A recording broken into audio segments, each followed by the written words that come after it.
interact with your students, there's passion, there's so much creativity in your approach. Where did that come from? Well, that came from when I was really young, and luckily for me, I have had amazing teachers all my life. Okay, and I had a particular teacher when I was in primary 3. She was a family friend, and she really took it up to her to do the needful. She would spank me really good in those days when assignments come back undone. One of my takeaways from watching you conduct your class is how light you keep the class, how engaging you keep the class. Can you tell me where that comes from? Okay, teaching is a two-way thing, and I learned that from my university days. I had a professor, Professor T.C. Chineke, and when he comes to class, he will just write the topic on the board, and he will say, "It's time for you to teach me." And we do all the talking, and then he recaps and then gives all the lecture materials we need. So I found it stimulating because it helps you think. You don't just come and dump, but you think, you bring up your own ideas, and he examines it, he looks at it, he helps you frame it properly to what he wants you to give him.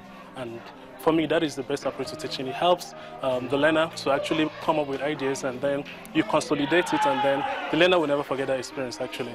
So that works for me. While building himself in his free time, Chike welcomes us in the outskirts of the city.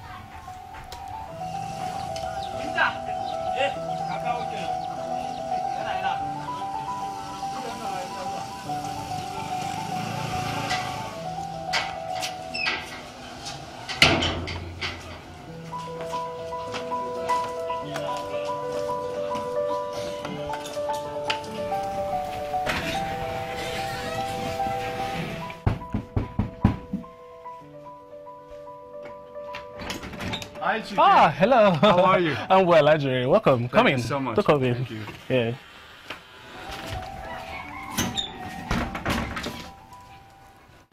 Running an ICT training business on the side of his profession.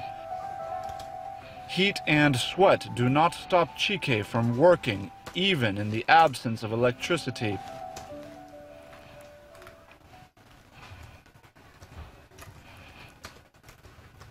At the time, I and a couple of my friends who were also computer ICT certified in different areas came together. We wanted to try something new, and then together we are 3 of us. We founded Baymakers ICT College. That was how we started. So we had the Square ICT Center as our resource place, and we started training our first series of students. And before you could say Jack, we had a lot of students we've trained, we've mentored, and we were able to finance the registration processes. Moving on, then I think presently we are in 3 states. We have a center in Owerri, we have a center in Enugu, and then we have another center in Ibadan. So the 3 of us, we've been able to groom a lot of people. We don't just teach ICT, we also mentor, because we wanted to develop leaders that are very capable in the ICT field they've chosen to do. You understand? So myself, regardless of how I have, a bit gone into teaching because that's my passion, I still make out time to code, at my spare time, because that is basically what I enjoy doing. I enjoy trying out, new programs to see what comes up, and it's been really amazing. Versatility is something that when one is a master of, one will be able to learn a bit about everything, and then everything about something. I think versatility helps, especially as an upcoming person, a leader. Being prepared when an opportunity opens up actually is what makes the difference in a lot of people's lives. Most people, an opportunity comes, but they are not ready for it. And you can't go around looking for opportunity when you have not yet developed yourself to be ready for the opportunity when you see it. You understand? So my principle has always been know a little about everything, and then everything about something. So the teaching profession is actually what I know everything about.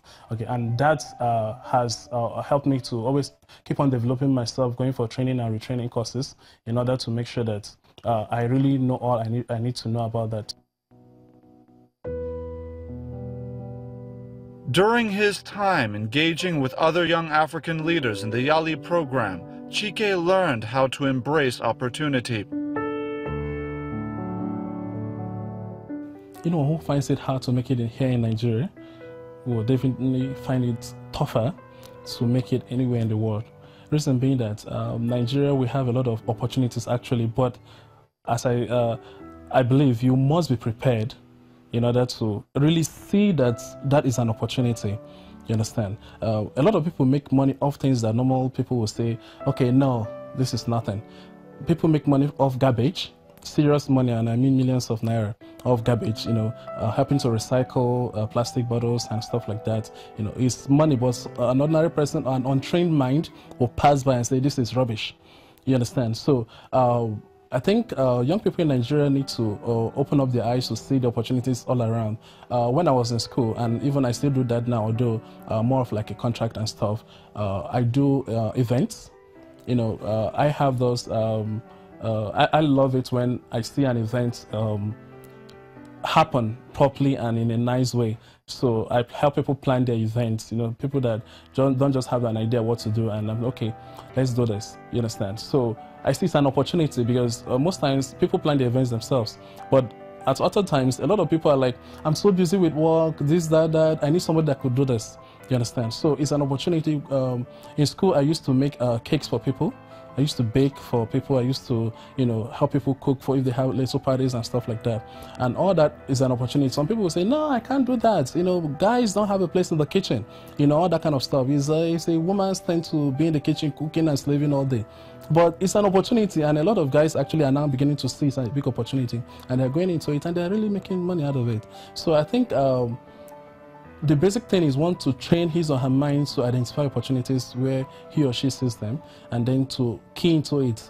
Then again, it's not enough for one to just jump into something without being prepared. I keep emphasizing on being prepared, because you will make a mess of the whole thing if you don't know how to do it. It's not definitely bad for somebody to want to make money, or for somebody to want to, advance. No, it's entirely a good aspiration, but doing the wrong things in order to achieve them is what makes it so bad. And then when you look at our youth these days, most people don't want to put in the work.